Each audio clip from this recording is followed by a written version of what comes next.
need to get to a point where there's enough capacity to manage all of the needs in our state, which we often refer to as the fifth largest economy. Mm-hmm. My job is to make sure that we don't turn it into the sixth largest economy. Right. And the way that we do that is to have affordable and reliable energy. It's a hard sales brochure to attract manufacturers to California, let alone keep the ones we have, when there's that lack of reliability for the most critical input apart from workforce in the whole manufacturing process, and that's energy. So we need to have an honest discussion about the grid and its fragility.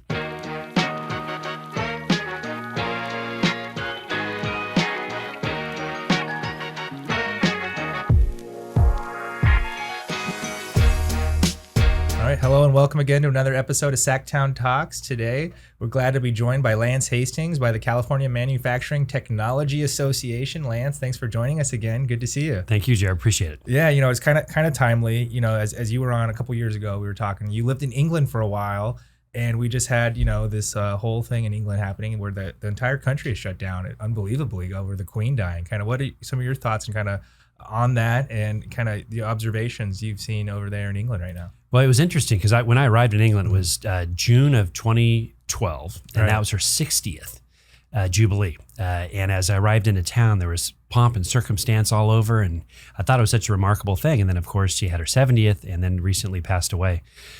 What I did discover in England is that there is an affinity for the royal family, and particularly the Queen, that she has led them through some very treacherous times. So I was communicating with some of my friends that are still over in the UK, but long live the Queen. And it's just a sad thing, I think, for the world, obviously for the United Kingdom, but for the world as well, to lose a leader like that. And I do recall very distinctly, I was at a formal function in London with 1,000 people as a black tie gala, and it was one of my earliest events that I went to when I was there. And there was a point right before dinner was served where the MC clinked the glass in the microphone, and everybody dutifully stood up. And I was like, what's happening? So I stood up. I wanted to be like everybody else. The MC hoisted the glass and said, "To the Queen." And everyone in the crowd said, "To the Queen," and then sat back down. Yeah. I mean, it was like a national thing that one did in a group setting, and I obviously never participated in anything like that in this country. So it kind of stuck with me, that image. But when she passed, it was a sad moment, and our kids lived with us in England, and they sent notes too, and everyone was a little bit sad, but we'll see how it goes. Yeah, Prince Charles is now king. Right. Astounding. Even like David Beckham waited in line for 12 hours to, see her coffin. That's unbelievable. Very impressive. Very impressive. Yeah.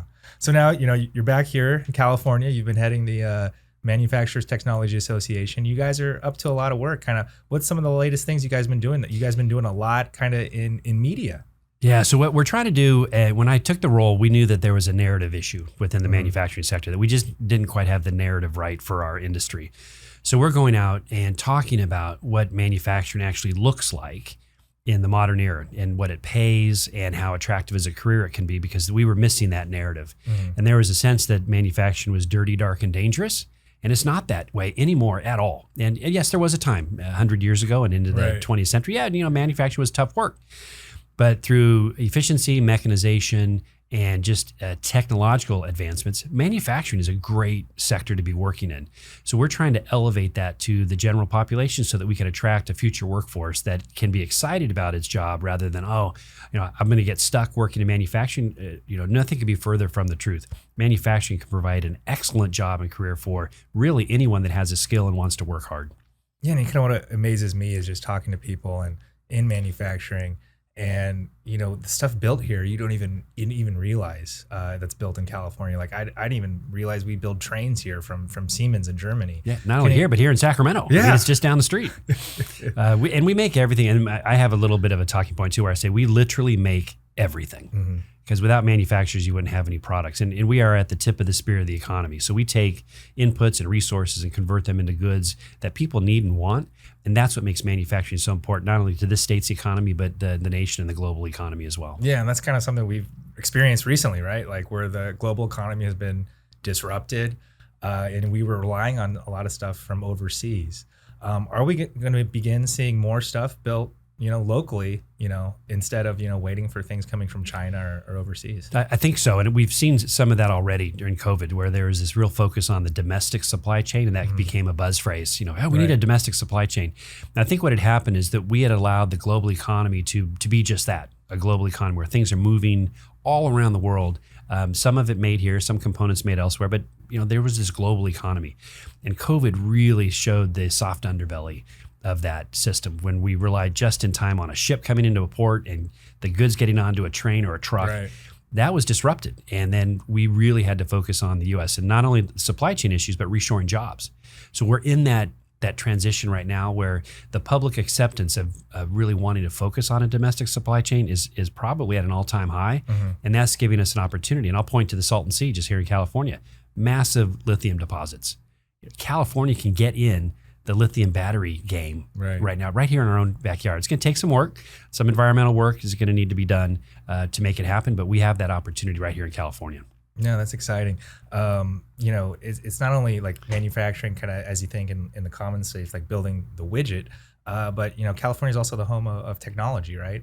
And we innovate, we do a lot of the engineering here, but a lot of it's developed overseas. And kind of as we were saying with whether it's COVID, whether it's the Ukraine war, we have shortages of these kind of things that you wouldn't think we really relied upon, like chips, for example, the chip shortage.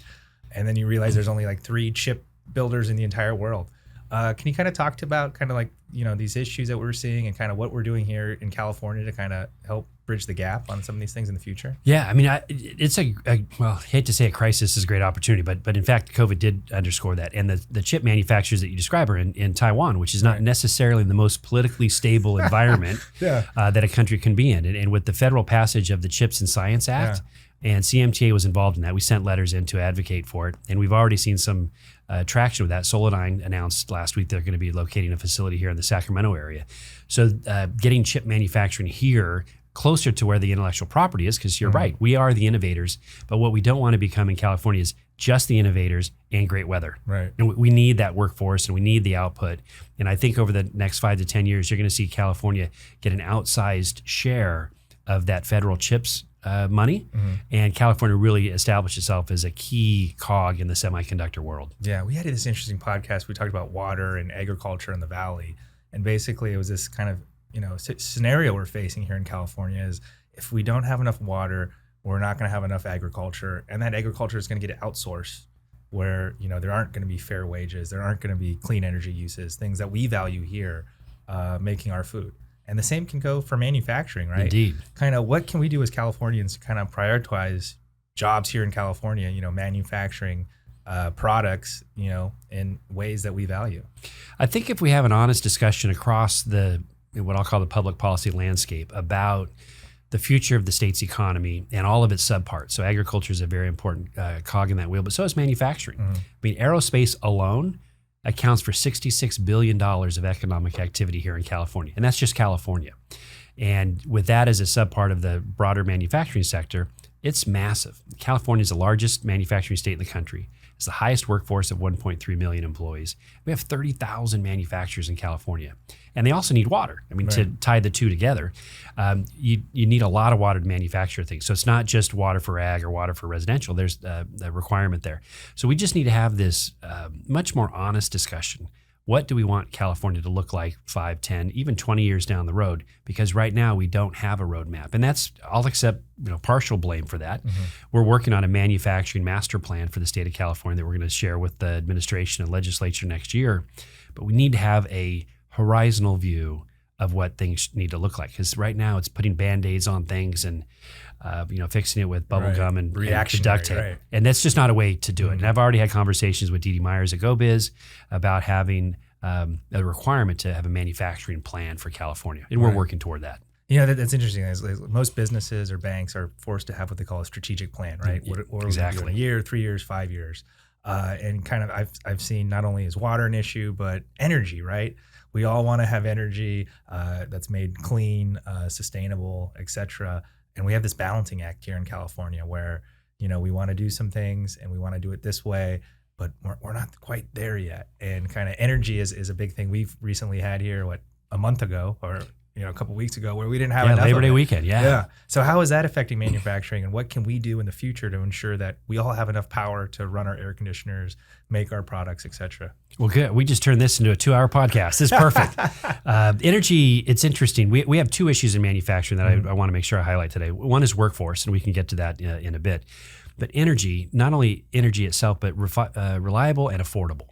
So those two dynamics really make for the manufacturing sector. And right now, we don't have either of those. The costs are exorbitant and the reliability is down. And as you alluded to, it was Labor Day weekend when we started that spate of 100-degree plus days, and we were talking with the administration, daily, if not hourly, about what the manufacturing sector could do, because we're large consumers. Right. I mean, I'm not going to hide from that. We are very large consumers of energy, but we just can't turn off the processes. And the question always comes up, how much lead time do you need? And the weather forecasts aren't good enough to give us enough lead time. We need a week, in some cases 2 weeks, because once the manufacturing process starts, you need to see it through. You can't just interrupt it. And we need to get to a point where there's enough capacity to manage all of the needs in our state, which we often refer to as the 5th largest economy. My job is to make sure that we don't turn it into the 6th largest economy. And the way that we do that is to have affordable and reliable energy. It's a hard sales brochure to attract manufacturers to California, let alone keep the ones we have, when there's that lack of reliability for the most critical input apart from workforce in the whole manufacturing process, and that's energy. So we need to have an honest discussion about the grid and its fragility, how we can deal with forests and the impact on the grid with fires, et cetera. And then the liability, because as soon as there's a fire and impact, everyone wants to point a finger rather than find a solution. So CMTA is really committed to sitting down and saying, let's not have the same conversation every time it gets hot, but let's have a conversation about what we can do to secure the future. Now, Diablo Canyon being extended for a few more years is a short-term opportunity to help with the grid and keep the electricity going, but also the use of natural-fired turbines to generate electricity. I mean, we're caught up in this conundrum right now of, maybe it's even just an ironic situation that we're doing these short-term stopgap measures, but what we really need is a long-term solution. And we really want to work toward that, because I can't attract manufacturers here if I don't have that. I can't say the lights might be on, come to California. I mean, we really have to get serious about it. Yeah, and there seems to be there's kind of bridge kind of solutions, right? Like where it might not be the cleanest, like for example, like natural gas or hydrogen, some of these newer things, where it's available today and it's cleaner than some of these other options, but it's not ideal clean. It's not solar, it's not wind. So can you kind of talk about that and how can we kind of use some of these bridge technologies to kind of get us to where we want to be? Yeah, I mean, it almost circles back to the having a plan, right? So if it's a 10-year, 20-year, even 30-year plan, because these things do take time, and there's not enough wind and not enough sun at the moment with what we have to fulfill all of our energy needs. And then it gets really dicey at night, right? So until we get the storage technology figured out, we're going to be in this transition period. And I've been a big advocate of including academia in the discussion so that we can do that research. So rather than bring goals forward when we're not even on pace to meet the greenhouse gas reduction requirements for the out years, wanting to bring it forward, we're not at a spot where we can bring it forward. So it sounds good as a policy, but if we can't meet it, then it's going to end up being a failed policy in 2035 and 2045. So again, let's sit down and have these honest and difficult long-term discussions about what we need. And I'm sure we can forecast out how much water California needs 10 years from now, how much energy we need, how many roads we need, et cetera. We can do that. We have the ability. I just don't know that we have the desire and the political fortitude to have those discussions, but we really need to. It's one thing you brought up was kind of the workforce, right? And we used to have this kind of discussions over there where, we want to create jobs. This is a job killer, et cetera. And now the conversation's kind of changed because we have this whole great resignation thing. It's hard to find people to get to work. Can you kind of talk about, I guess, the kind of current climate of the workforce and, the ability of these manufacturers to fill positions? Yeah. So within manufacturing, the history has been somebody comes into manufacturing and they will likely stay the 20, 30, and in some cases 40 years in the sector. So once you got an employee in 1980, they're going to be working for you in 2020. You knew that. They were going to get trained along the way. They were going to grow their career and advance, and everything was perfect. Well, fast forward to now. Those people are retiring. And there's a large percentage of them. We call it the gray tsunami, which is referred across industry sectors. A big chunk of retirements, 5 to 10% of our workforce is going to retire over the next 10 years. We simply don't have the backfill. Some of that's our narrative issue that I talked about earlier, that we haven't made ourselves attractive enough. But the workforce has evolved, that people go to work, they stick with the job as long as they're fulfilled. And it's not just about money anymore. There's a lot of other factors. And then they move on. And our sector is not built upon a model like that. So we have to be much more nimble and adaptive in order to not only attract employees, but to keep them interested. And I don't think, based on some of the data I've seen, that employees are staying within manufacturing. They may come into manufacturing for 5 years and then leave. Right. That's what we're trying to avoid. And the ecosystem, if everyone stays in, that'd be great. But we have 1.3 million employees in the sector. We're probably going to need to fill 500,000 jobs over the next 5 to 10 years. And that's not easy. And COVID has made it more challenging for people to want to come to work like that. And I'll go to a facility in the Bay Area. There's a foundry in Oakland. And he said, we hired a guy last week, showed up on Monday and didn't show up on Tuesday. So we have to invest in the training, of course, not only the wages and the salary, we want to attract people. But if they don't stay more than a day, we're in a world of hurt. So we've really got to get that sorted out. Yeah, because they are known for like high paying, good jobs, usually like a pension or something like that. Are you seeing this in other states, or is this an anomaly here in California? I'm seeing it to a lesser degree in other states. But even here in California, I use Tri-Tool as an example, out in Rancho Cordova. The people that work there are making things that are in pipelines under the sea and going to space in rockets. So they're doing like really cool stuff. So while they're there on the job, whatever they're working on, they know is going to go to this higher and better purpose. And that's a motivating factor. And I think throughout manufacturing, you see that the employees visibly and in a very tactile way see the value of what they're doing, and they're very proud of it. So we just need to harness that, and I think we'll be great. It's kind of interesting, during COVID, you've had all these companies kind of go remote, especially in the tech sector. You're seeing cities like San Francisco just totally empty now. And kind of, we're all looking for when are things going to get back to normal? And we've seen everyone's kind of like gone out of the state. And there's always this narrative out there that, California is this failed state and all the businesses and all the successful people are leaving. And probably at the top of the narrative is what Tesla and, their new factory in Austin and moving their headquarters in Austin. Is that an accurate narrative? Is California, a bad place to do business, or are you finding that, that is a false narrative, that actually we are doing a good job of keeping businesses here and supporting them? Yeah, I don't know if it's a false narrative as much as it's a challenging narrative, because there are some data points that would suggest there's some moving, but the moves that you talked about to Austin tend to be headquarter moves. So they're taking the administrative wing of a manufacturing facility, but they're not taking the facility. Right. That remains here. We still have the best workforce in the world, bar none. I'll take our 39 million residents, parse out the manufacturing employees within our population. We're the best in the world. We're the most innovative, most adaptive. Yes, we have the best weather, also anywhere in the world. Right. So we have a lot going for us. But I think right now the political environment has lent itself to these charges. Everyone's leaving. The governor's engaged in some other states with some activity. And there's this elevated Elon Musk situation in California. It's very political.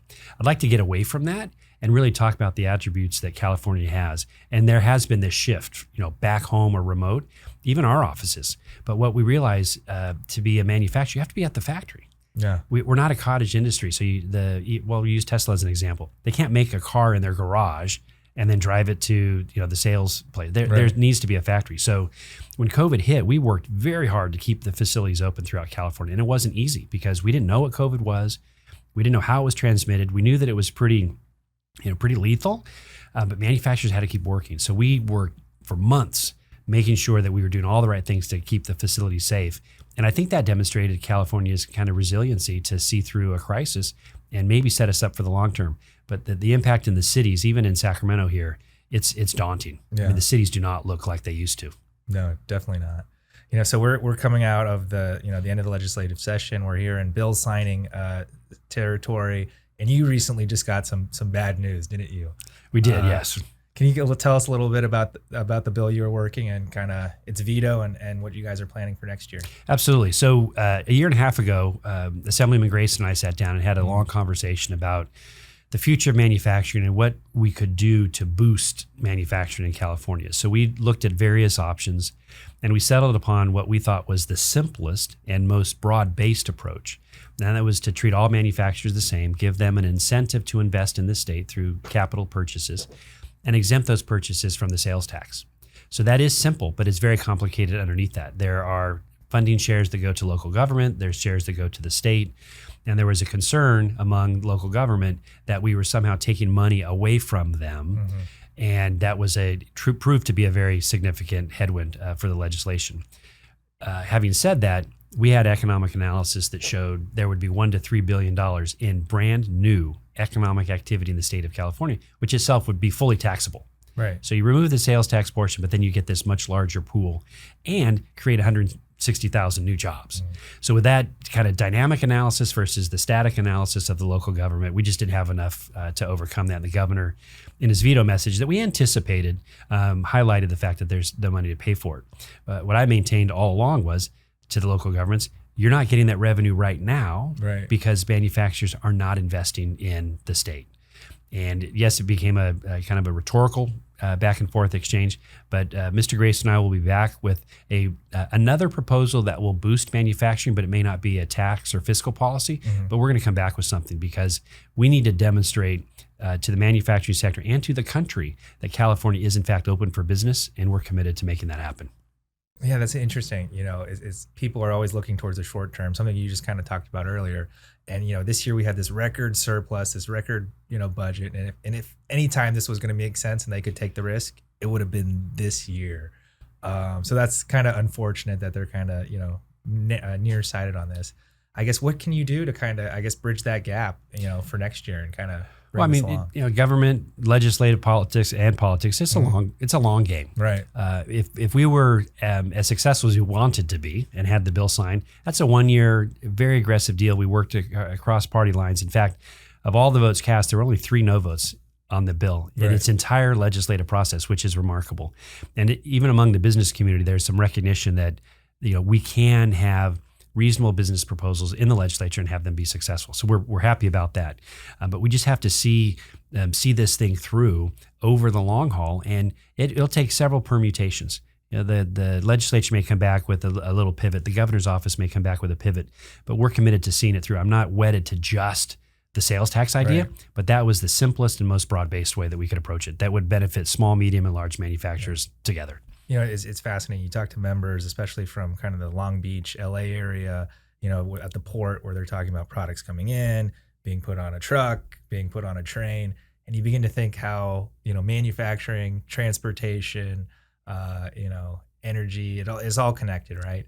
It is.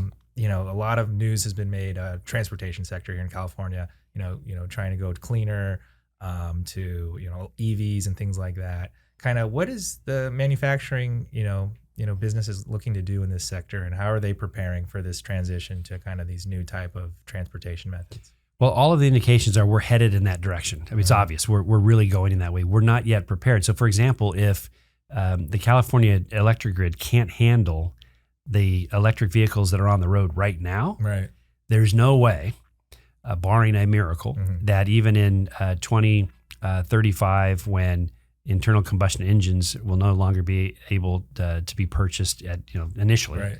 There'll be a market for it, but it won't be for first sale or initial sale. We're not ready yet. So in those planning documents that we talked about, how are we going to get there? How are we going to not ask people at home, don't charge your car tonight because it's hot?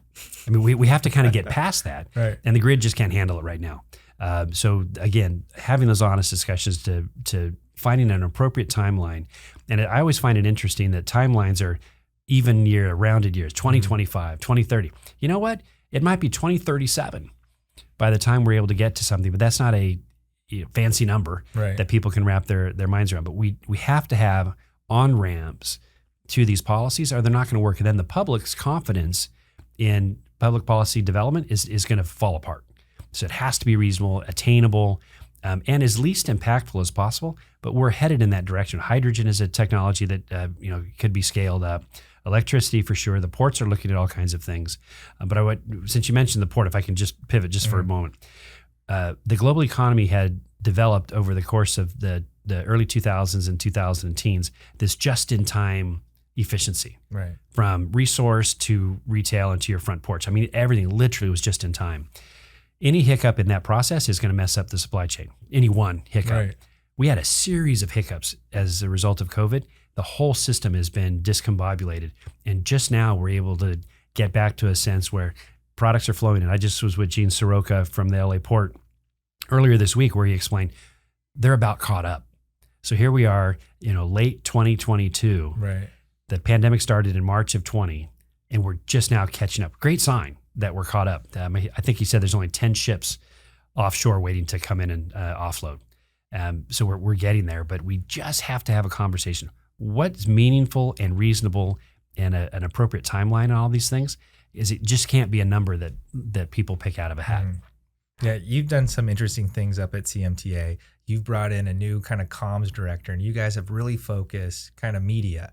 And you've actually brought in a typical traditional media person, someone from the news. Can you kind of talk about some of the things you're working on kind of with media and kind of especially digital media right now?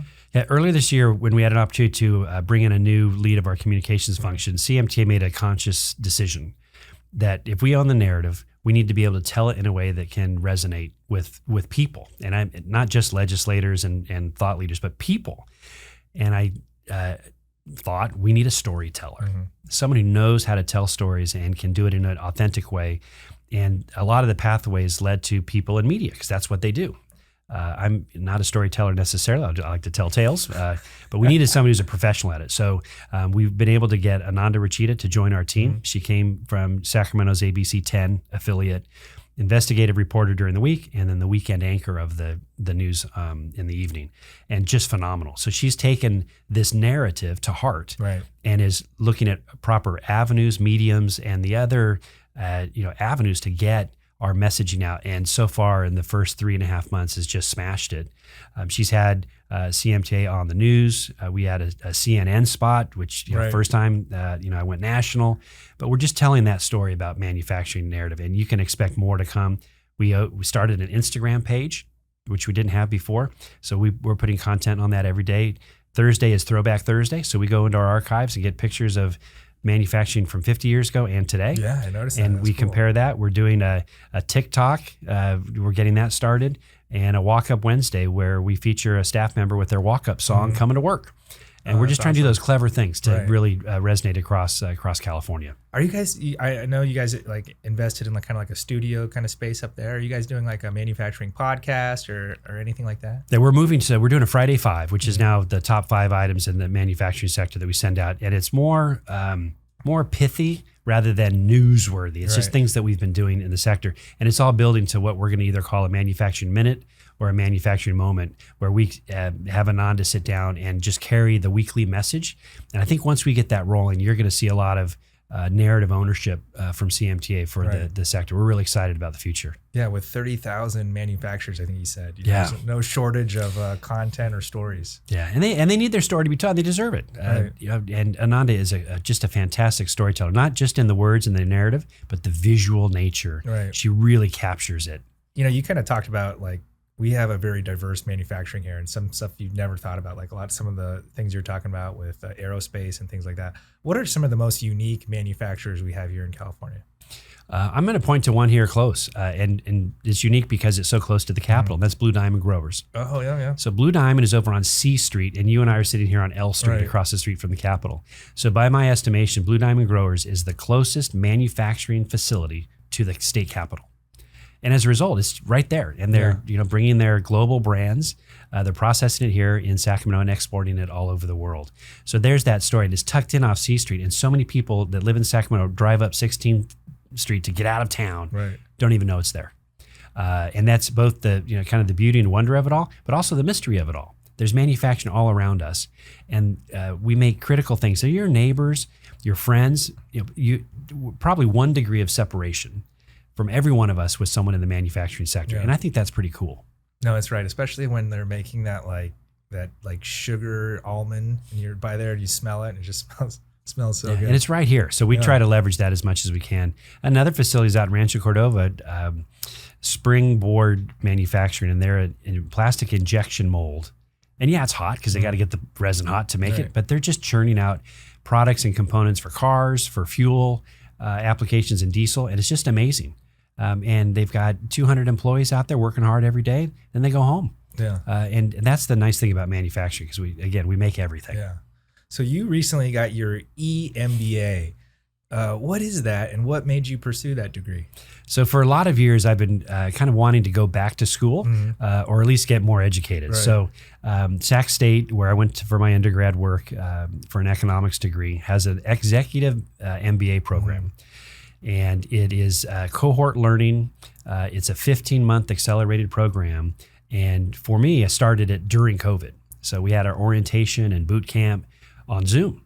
And we have 14 in our cohort. And then about 6 months in, we got to meet each other in person because of some of the relaxation and COVID requirements. So we met for a couple of classes and then went back to remote because of Omicron. But we finished with our last 3 classes in person. And it was an opportunity for me to go back to my alma mater. It's here locally in Sacramento. And I cared so deeply about learning more about leadership and business so that I could be a better leader of CMTA, that I thought it was a very worthy investment of my time. And it certainly has proven out to be that. A great program. I graduated in July. I wore a cap and gown again. And yes, every one of your listeners and viewers wondering, yes, I was the oldest in the cohort, but I just learned so much. And not for my career, the future of what I want to do, but how I can help others. Right. And because of that motivation, a lot of work, a lot of time went into it every Friday afternoon and Saturdays for 15 months, but well worth it, and I'd do it all over again. Yeah, it's interesting because you were already an executive, right? Or pretending to be one, right. Anyway. On the job, that had to be kind of rare for your professors, somebody who was already an executive kind of in class and had that kind of firsthand knowledge and experience. You actually were learning and kind of like in the experience at the same time. It was a double dynamic because a lot of what I learned validated what I had learned in my career. So that part was good as opposed to, whoa, I never thought about that. Right. And then there was the new things that underpinned some of the decision making and particularly on the financial side. One of the best things I learned in the whole course was you have to be able to make a decision to stop putting good money after bad. And just because we've sunk, and some of the case studies we looked at, they were tens of millions of dollars down a pathway. Right. And they were reluctant to stop because they had spent tens of millions of dollars already. And the toughest but best decision a leader can make is stop.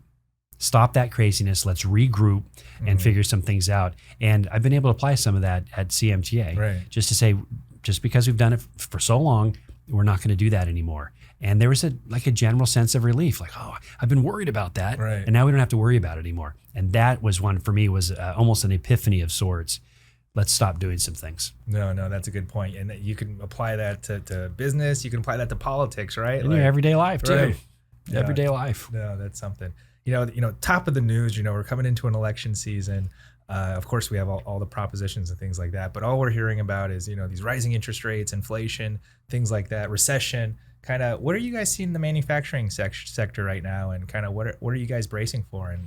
Well, the two things. So the interest rate's going to means money just got more expensive, right? And which was another, in my view, a tailwind for our bill, AB 1951, because we're not going to invest more when the interest rate goes up. We're probably going to invest less. So the sales tax exemption would have been a little bit of a discount on that. So I was hopeful that we could have made it work. Now, the Fed just raised the interest rate earlier this week, 75 basis points, and there's some anxiety. You saw the reaction in the stock market right after that was announced. So that's one part of it. Inflation, though, eats away at everything. It's an erosion of the value of money, and that, to me, is the most concerning. So since 2018, there's been 20% aggregated inflation. So we've all lost 20% of our buying power just because of inflation. And if we could get that under control, and then have interest rates stabilize, I think you'll see some continuity of a pretty robust economy. Absent those two things, so if inflation persists and the interest rates keep going up, we're going to be, if we're not already in a recession, because you don't know you're in a recession until 2 months after the fact. When you look backward, oh wow, we are in a recession.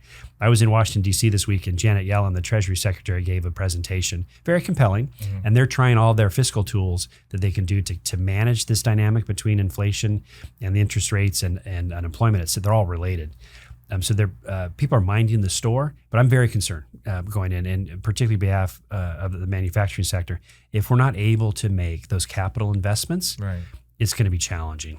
But it also goes it's kind of interesting. Like, when oil's up, commodities are up, the cost of, making these goods goes up. How do the manufacturers deal with that when they bought something, 3 months ago and are making it and then putting out to sale? And when you buy it and make it, you're gonna have to raise your price, right? But then at the other end, you might not get that. Yeah, you lose customers when you do that. I mean, it's a very delicate balance, and you just gave a quick economics lesson. That's how things work. When input costs go up, that has to be transferred, somewhere along the process. I'm just really concerned about the sustained challenges of inflation and higher interest rates. If we get a handle on it into early 2023 and the summer, things are looking better. And there's some that will say by the summer of next year, things will have stabilized. I hope so, because if they don't stabilize by then, it becomes a downward spiral where it takes on its own momentum and it's really hard to reverse. Right. And I don't want to get back to the 15% interest rates, which is what we had, in the late 70s and early 80s. That would be very debilitating for the U.S. economy. With the November elections coming up, is there anything that the manufacturers are looking at on the ballot wise or keeping an eye on? We made an effort on PAGA, which is the Private Attorney General's Act, and we've slowed our effort till 2024. We made a strategic decision to do that, so we won't have a particular ballot measured this time around. Right. We did avoid one, and that would have been the plastics ballot initiative that was proposed. Yeah. We worked out an arrangement with the legislature and the governor on SB 54 by Senator Allen. We avoided what would have been a very expensive ballot initiative campaign on both sides. Right. And I think in that regard, it's not a perfect policy that came out of the legislature, but it's better than what the initiative would have been, which is not perfect. And you don't negotiate on a ballot initiative. It is what it is.